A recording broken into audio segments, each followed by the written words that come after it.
अ, हम ये 12th class की एनसीईआरटी कर रहे हैं, मानव भूगोल के मूल सिद्धांत।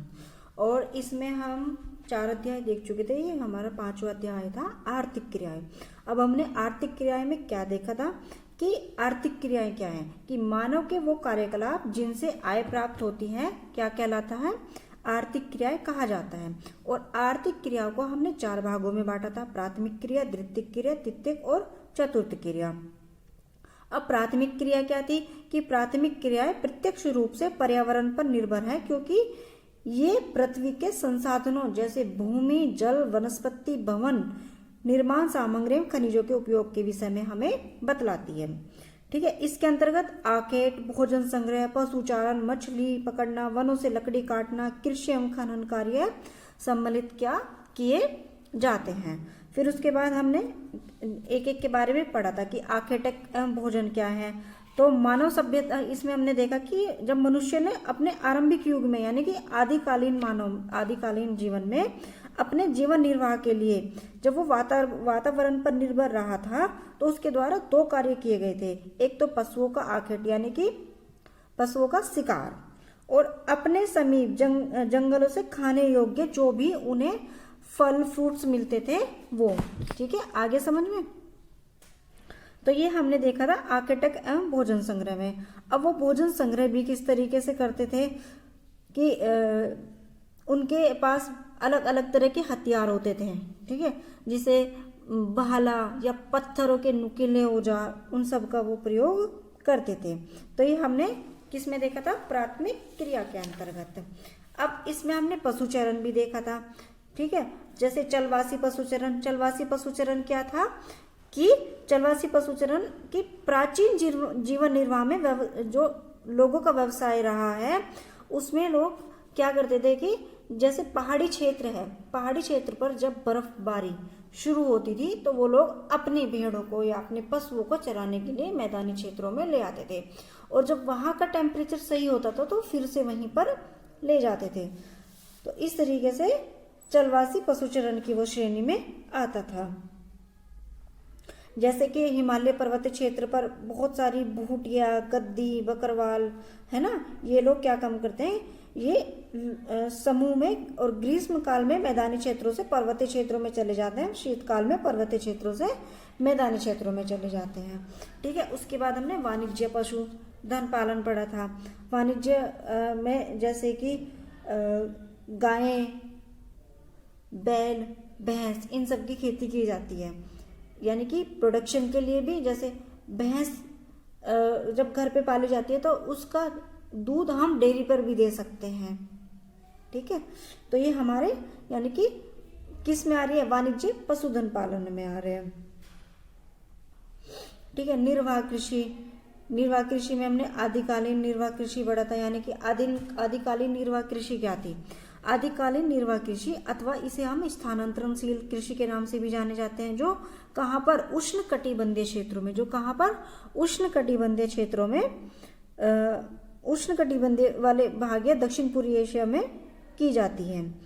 ठीक है, और इसके बाद गहन निर्वाह कृषि देखा था, है ना। गहन निर्वाह कृषि यानी कि कृषि जो है इसमें मानसून पर निर्भर होती है, जिसमें हमने चावल को पढ़ा था। फिर रोपण कृषि पढ़ा था। रोपण कृषि में हमने क्या पढ़ा था कि जैसे कि चाय, कॉफी, रबड़, कपास, गन्ना, ये हमारे रोपण कृषि में क्या हुआ था कि यूरोपीय लोगों ने विश्व के अनेक भागों का औपनिवेशीकरण कर दिया था, और तथा कृषि के कुछ अन्य रूपों की शुरुआत की थी, जैसे कि बहुत बड़े स्तर पर, जो किस में आता था, रोपण कृषि के अंतर्गत आता था। ठीक है, जो किसके अंतर्गत आता था, रोपण कृषि के अंतर्गत आता था।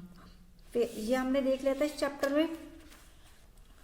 फिर हमने डेयरी उद्योग, मिश्रित कृषि, ये सब क्या है इस चैप्टर के अंदर। भूमध्य सागरीय कृषि, जहाँ पर खट्टे फलों का हमने पढ़ा था। फिर सहकारी कृषि देख लिया था। सहकारी कृषि क्या थी, देखो, जब कृषकों का एक समूह अपनी कृषि से अधिक लाभ कमाने के लिए स्वेच्छा से एक सहकारी संस्था बनाकर कृषि कार्य संपन्न करे, उसे सहकारी कृषि कहते हैं।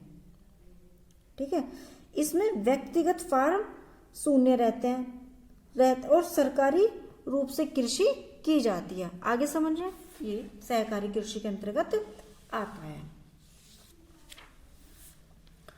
फिर हमने अब बात करते हैं खनन की। देखो अब बात करते हैं हम खनन की।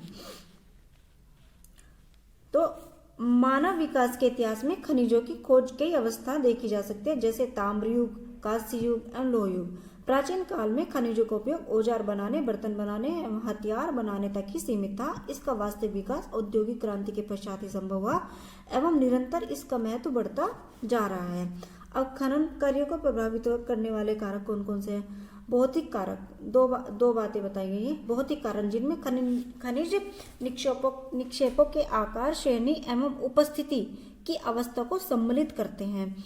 आर्थिक कारक जिनमें खनिज की मांग, विद्यमान तकनीकी ज्ञान एवं उसका उपयोग, अवसंरचना के विकास,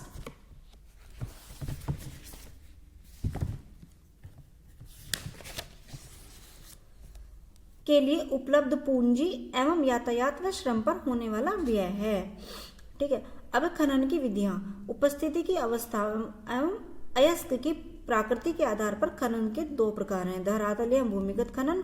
धरातलीय खनन को विवृत खनन भी कहा जाता है। यह खनिजों के खनन का सबसे सस्ता तरीका है, क्योंकि इस विधि में सुरक्षात्मक पूर्व उपायों एवं उपकरणों पर अतिरिक्त खर्च अपेक्षाकृत निम्न कम होता है, उत्पादन शीघ्र व अधिक होता है। जब अयस्क धरातल के नीचे गहराई में होता है तब भूमिगत अथवा कूप की खनन विधि का प्रयोग किया जाता है। इस विधि में लंबवत कूपक गहराई तक स्थित है, जहां से भूमिगत गैलरियां खनिजों तक पहुंचने के लिए फैली हैं। इन मार्गों से होकर खनिजों का निष्कर्षण एवं परिवहन धरातल तक किया जाता है।